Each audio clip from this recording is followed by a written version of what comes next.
Hello, good evening. Thank you very much for joining us today. My name is Sinead and I look after the Humanities department. So I am Head of Humanities at Windsor College. And what I'd like to do this evening is just to give you a bit of an overview into our department. I'll talk about some of the courses that we've got available, what college life is like, and then I'm sure you'll have some questions for me as well. I apologise if at any moment my little black cat appears behind me, but he likes to do that, so just ignore him if he suddenly pops up. Okay, so humanities, brilliant subjects, but they do cover a broad spectrum, so it kind of encompasses a lot of things. They are really dynamic courses. They give you an opportunity to connect much better with the outside world. What you'll hear a lot about is the idea of critical thinking, so this idea about kind of debating, etc. So it will help you understand other societies, other cultures, other languages, other languages, and it will give you the kind of debating skills and give you an understanding of how things have changed throughout time, throughout different cultures, throughout history, etc. Brilliant. Sorry about that. Hopefully you can see this now. So lots of students ask why you should study humanities, where is it going to take you? And it really is those critical thinking skills that are embedded in all of these subjects. So they really kind of help you build up your reading and your writing skills. And one of probably the most important skills that you will develop is being able to hear a theory or hear a novel or hear a debate and then be able to formulate your own ideas and your own arguments. So it really is about you getting more creative and really engaging with content. To give you an idea of some of the subjects that we offer here, so as you'll see here, we've got a good list of A Levels and BTEC certificates. And the good thing about this is that you can pick and mix between the list. So a full-time programme would be 3 subjects, and each subject you learn for 4.5 hours a week. So you could, for example, do English language, philosophy, and criminology. A Levels and BTEC certificates are primarily aimed at getting you into university. So I'm sure you know that the A in A level stands for advanced. So it is high level, it's involved, but it's engaging. It's a subject that you will have chosen for yourself, and therefore it's something that you'll be quite passionate about. If I just pick out some of these subjects just to give you a bit of an overview, and I'll go into a bit more detail on those, but if you have further questions, please feel free to just ask me at the end. There is an opportunity for you to sort of have a chat with me. So if I just have a look at something like psychology, which is probably one of our most popular subjects, it is, for example, we will look at things like addiction, we look at things like attachment theories. There's quite a popular theory from someone called Bowlby, where he looks at the kind of amount of contact you have with your parents growing up, what impacts that has on your adult relationship. So that's quite an interesting one. You will look at some of the experiments. There's quite a famous experiment which you may have seen about a monkey that's is growing up with no human contact at all, and then they put in a little a pillow, and he's desperate to hug the pillow, and it's something that's ingrained into sort of all of us, that we do need to have that human contact, and the impacts that if we don't have that it can have later on in life. So yes, you will get to look at psychopaths and serial killers and those types of things. You'll also be looking at like I said, addiction. So why are some people addicted to things and other people are not? Another popular course is obviously our law course. So we've got lots of students that go on to study law at degree level. So you will look at some real life cases that have happened in the past. So you will look at, defence tactics. You'll be looking at the actual law itself and how it changes and how it, over the years, how we've adapted and how new laws have kind of come out and the impact that they've had. You look at the criminal justice system itself, so what the actual processes. And in normal times, before COVID, you would have actually got to sit in on a number of trials. So not sure what will happen, but, with the pandemic and with COVID, but certainly this year our students didn't miss out. They actually did get to sit in virtually on real life trials, and that's always very interesting. And then if I look at something like sociology, so sociology is where you get to kind of look at how as a society we evolve. So we do change over time, our attitudes change, our kind of trends in thinking change. So we look at what influences that. So for example, one of the major topics that you look at is media and social media, and how much that influences us on a daily basis, and sometimes without us even realizing. And then a new subject for us for this year was criminology, which has been really exciting and really, really popular.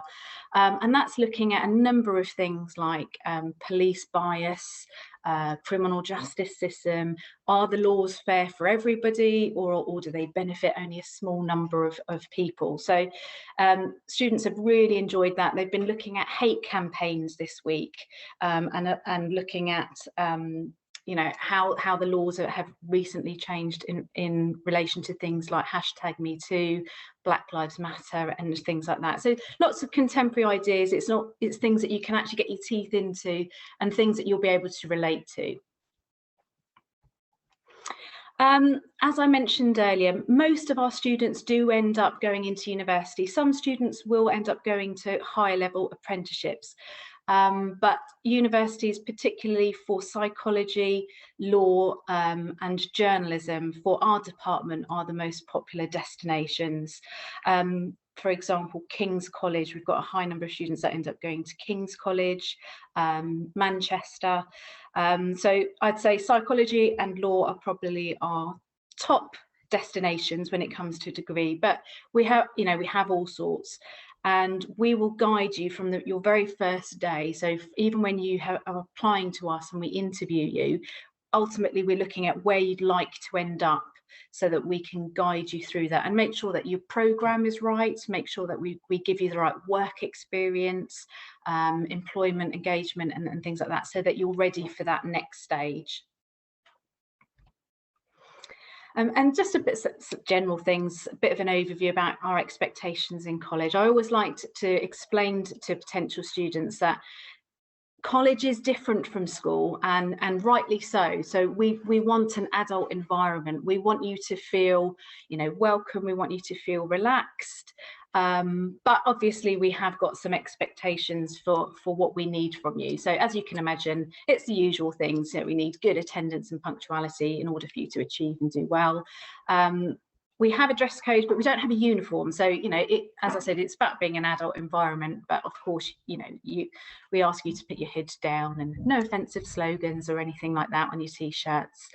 We want a respectful environment all around. So that means treating your fellow classmates, but also your teachers in a respectful manner and in line with our British values, because that's important to us.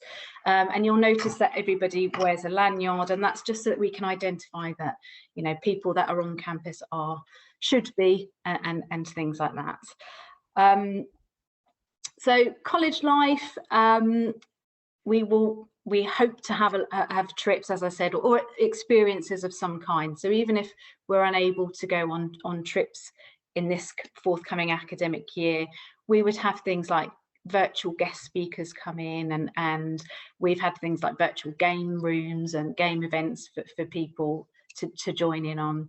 But in the past, we've done all sorts of things. So we've had a trip to New York, we've had trips to Barcelona, theatre trips, museum trips, etc. So it's not just about getting you through to pass an exam.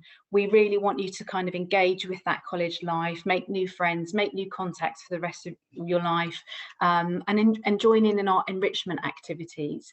So we've also got sort of lunchtime clubs like film clubs, debate clubs. We've got people that are quite passionate about the environment. So when they come back, they're going to have a go at planting seeds and things like that, so that the college feels like it belongs to everybody. You're not just doing your hours and going home. It's kind of, you know, more than just getting your qualifications when you're with us. So I've kind of gone through a few of those subjects there. You may want to have a bit more information about what it's like, what are the hours like, what the assessment criteria is like. So I guess I shall hand it over to you, and any questions you've got, please just ask, because that's what I'm here for. I want you to have the right information. Thank you, Sinead. That's really helpful. I just wondered if, just a reminder to everybody that's out there, if you want to pop your questions in the chat box, you can either put them in the chat box or the Q&A box. There's two options on Zoom, and then we can ask Sinead those questions. One that's come in is around the subject combinations. What are good sort of typical A-level, what are typical subject combinations that work quite well amongst the humanities? So probably the most popular are things like psychology, sociology and criminology, because they are transferable skills. So it's about those, as I said, the critical thinking skills, the taking a theory and then looking for the evaluation, the kind of the good and bad. But so for sociology, you're looking at the society. For criminology, you're looking at the criminal justice system. Psychology, you're looking at the individual, so the individual, why he's ended up doing what he's done, or behaving the way he does. But those are good social sciences that combine very nicely to lead on to a number of things at university level. Okay, so do you want to go back to your PowerPoint, because we've got two of you on the screen now? Oh, okay. I think that might be helpful. Somebody's saying, what if they don't quite get the grades, but if they're really committed, could they still start the course? So what we take it on a case-by-case basis. So it depends how close you were, it depends what the actual subject is. I will say that for humanities, it's absolutely vital that you have English language. So you've got to have English language because you'll be essay writing. So that's an absolute. But if you're very close, then what we say is please still apply. And then what we do is when we're interviewing you, we'll find a few more details from you. We'll find that there have been extenuating circumstances, or, you know, we just need a bit more information before we would make a final decision on that. Lovely, thank you.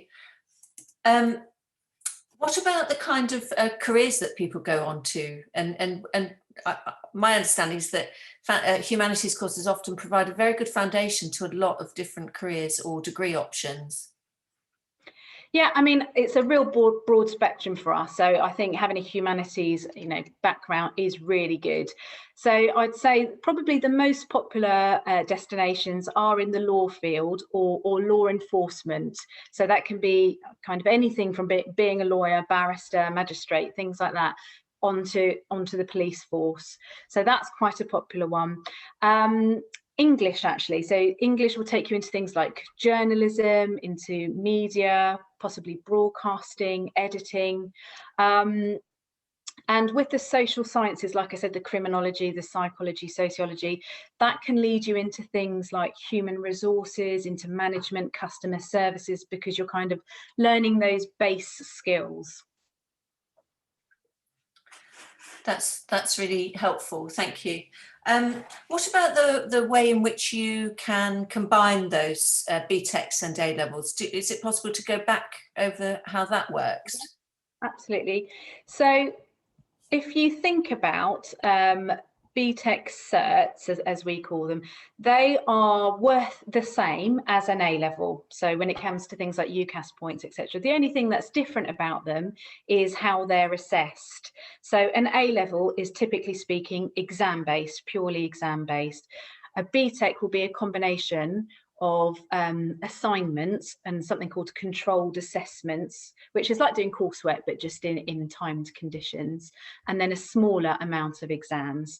But it's very common to pick and mix. So some students may feel that exams then, you know, are not their comfort zone and they're not feeling great about that, so therefore they would pick more of the BTEC certs and maybe just one A level that they feel confident in. Or some people feel like they want the kind of the backup of a BTEC cert. So kind of when it comes to exam time, they haven't got as many exams. So they might go for something like 2 A levels and 1 cert. So I think at the moment, probably the most common combination would be something like sociology A level, law A level, and then something like the applied psychology certificate, so that you've got kind of the best of both worlds there. Great. And do universities acknowledge the BTEC qualifications as much as A levels?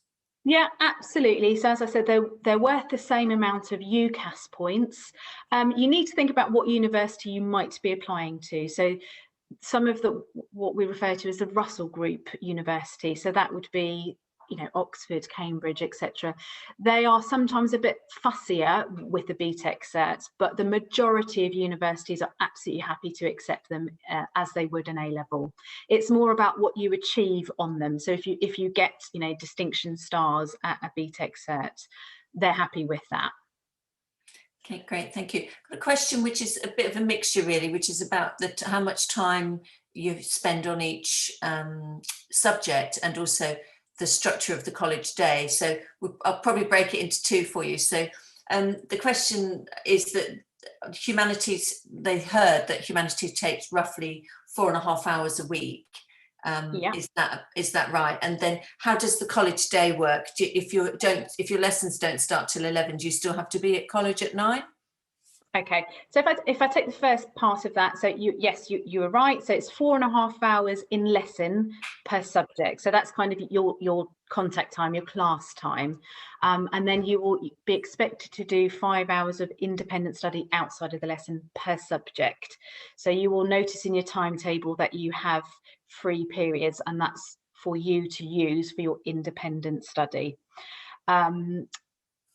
And the second part of that question was the structure of the day. So if your first lesson doesn't start until 10:45, for example, then you don't have to be on campus, you don't have to be there. So you only have to be in college when you've got a lesson. So even those free periods that I've just mentioned, you know, if you've got a gap of 3 hours or whatever in the day, you can go to the library and you can study then, or you can go home and come back. So it's absolutely fine to leave the campus and come back. Great. And then also another part of that question was around things like lunch. I guess at some schools you're not allowed out at lunchtime, but college is very different, isn't it? Yeah, absolutely, very different. So as I said, you know, you're free to leave. If you're not in a lesson, you're free to come and go as you please. And we've got lots of, you know, we've got Nando's, McDonald's. We're in really good spots for kind of going out for lunch and coming back. So make the most of it. And talking about college life, what's special about Windsor College particularly? Well, obviously the staff. We really rely on having a good rapport with our students. So, you know, we really want the best for our students. We want to encourage you, want to support you.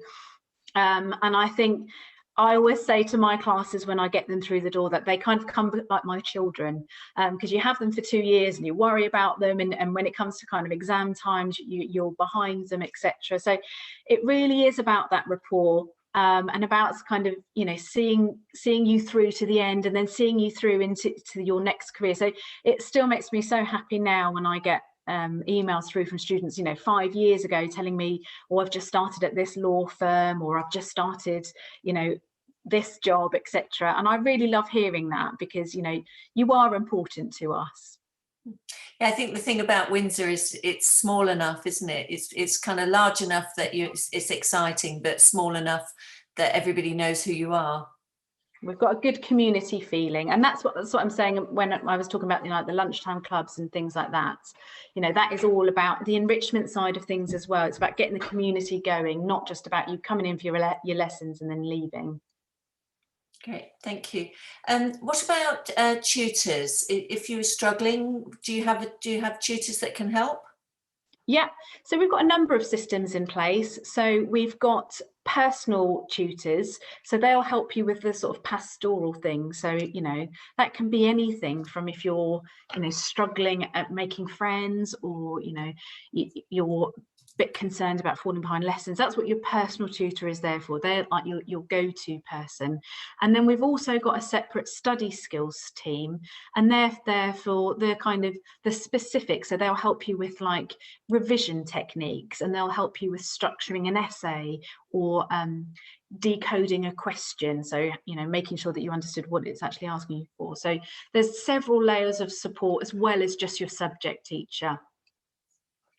Okay, somebody's asking about, can you still get into the college if you don't get the best GCSE grades? I think that's a similar question to the earlier one. So we take it on a case-by-case basis. So we'd have to look at exactly what you've got overall, and what it is, what area you're going into. So what the subjects are that you've applied for. Yeah. So if you don't get exactly what you want, I would say still contact us, still apply, and then we can kind of inform you. It might be that we do a bit of a, we put you on a slightly different programme that would suit your needs better. Yeah, because you can just allow, we can allow people to improve their grades and then progress up, maybe at a slightly different pace. Yeah, so it might be that you don't go straight onto the A-level programme this year, but we get you onto a different programme, and then next year you transfer into A-levels. Thank you. Very good question just come in. Do you provide summer work to help the A-level students prepare for starting? Yes, absolutely, we do. So we will have, in July, we will have something called a taster day, which is likely to be virtual this year, but let's see what happens. That's where you'll get to meet or virtually meet your subject teacher, and then we will give you some small little tasks for you to do, and it's kind of gearing you up ready so that you can start to see what you'll need when you join us in September. So it's getting you thinking along the right tracks for those subjects. And just on that point, we do have a whole section on the website, which I will post a link to, of Year 11 resources. So there's a whole section on humanities and some really good tasks that were set last year. So it might be that you want to just have a look at those to start off with. I've got a couple more questions, if that's okay, Sinead. Yeah. Could you talk about the interview process? How does that work, and what are you looking for? Okay, so at the interview process, it's just kind of checking that you understand the difference between college and school and how the environment might be different. Then we're looking at why you've chosen those subjects. So if it's just that, oh, I like the look of that one, or my friends picked that one, we will guide you and give you a bit more information, because as I mentioned earlier, we want to make sure that if you've got a burning desire to be a journalist, for example, we want to make sure that your combination of subjects is the right one. We want to make sure that level 3 is the appropriate programme for you and that you're ready for it. So we might ask you, tell us good and bad points about you as a student. And it is just about kind of getting to know a little bit more about you. That's great. And how quickly do we interview after we apply? It's not normally that long a wait, is it? It's normally about roughly a 2-week wait, I think. So we are filling up quite quickly at the moment, which is really good. But that does mean that if you're interested, it's well worth getting your application in early. But we certainly aim to interview you within a couple of weeks. Questions still coming in, which is lovely. Once the person has been accepted, does that secure their place, or can that be taken away? It secures it in so much as, so we will give you an offer, but it will be a conditional offer. So for example, it might be that you have to have 5 GCSEs at a grade 4. And so let's say, for example, if you wanted to study economics, you will need to have a 5 at maths because of the statistics involved and things like that. So it secures you, but based on those conditions. But the other thing I will say is that, let's say you've applied for English, law and business, and then over the summer you have, you start watching crime series or something like that, and you suddenly think, no, I want to do criminology, such and such. You can always change, you can always transfer up until enrolment point. So you just get back in contact with us. And so long as we've got space on that programme, we can transfer it across. So you've not sort of signed yourself away and committed yourself to those 3 subjects. That's great. Is there a closing date for applications? No, we take applications all the way up, up until August. But I will say, particularly in these humanities subjects, they do fill up very quickly. So, the earlier, the better. Great. And what is the normal sort of class sizes for these humanities groups? I would say on average, there's normally about 15 students. On the more popular courses, such as sociology, psychology, and criminology, there can be up to 25, but 15 is really probably the average. Great, thank you. I'm just having a quick look at some of these questions that are coming in. Oh, someone's just having some problems in getting into the student portal. I'll just give you a separate answer if you just want to wait there and advise you to talk to our admissions team. They're the team that can help you with any application issues. And also somebody else asking about grades again. So obviously some of our audience today are a little bit worried about making sure they've got the right grades to get in. So if they've got grade 4s, and other people have got grade 5s, obviously that may affect things, I assume. Yeah. So the overall entry requirements to get into sixth form are to have 5 GCSEs above a grade 4. So that is your absolute minimum. You need to get those 5. And then depending on what the specific subjects are, like I said, some of them have a requirement like the economics you'll need to have a 5 in maths, for example. So do have a look at our website for further clarification about what those entry requirements are. Yes, because they do vary by subject, don't they? They do, yeah. Yeah. Okay, well, I think we're coming to the end of our session, unless there's any last questions from everybody. And just also a reminder that we do have some really useful how to apply video. Daljit Baines, our head of admissions, has recorded how to apply guidance. So just to talk you through actually completing the online application and the interview process. So I'll put the link to that on the in the chat box. I'll also put a link to the course guide, just in case anybody doesn't happen to have a physical copy of that. They have gone out to the schools, but obviously everybody's been at home, so you may have missed picking those up. And just a last shout out if anybody has got any final questions. If not, I think, Sinead, you had your email address up there just a moment ago. There we go. There we go. I just wondered if you wanted to say anything about people contacting you. Yeah, absolutely. So please feel free. It might be that you kind of go away, ponder about something and like, want a bit more information about a particular subject or college life. So absolutely, please feel free to contact me. Yeah, take a quick snap of that screen on your phone, and then you've got Sinead's contact details there. I'll pop some more information in the chat box just now, and then that's the end of our session for today. We will be having another open day in June, so if there's any of you that we're hoping we might be able to have some of you on site by then, but it will be dependent upon government guidance. But if not, then there will be a virtual event. So if you have the opportunity, you want the opportunity to ask some more questions, please do. We have a whole series of information events coming up, so have a look on the website. Again, I'll post the link to other subject talks that are coming up. Sinead has kicked us off today, leading with humanities, but there are further subject talks coming up in the next few weeks, so feel free to jump into those as well. That will give you further insight. Just having a quick check for any final questions. I think that's it, Sinead. Lovely. Thank you ever so much for joining us this evening.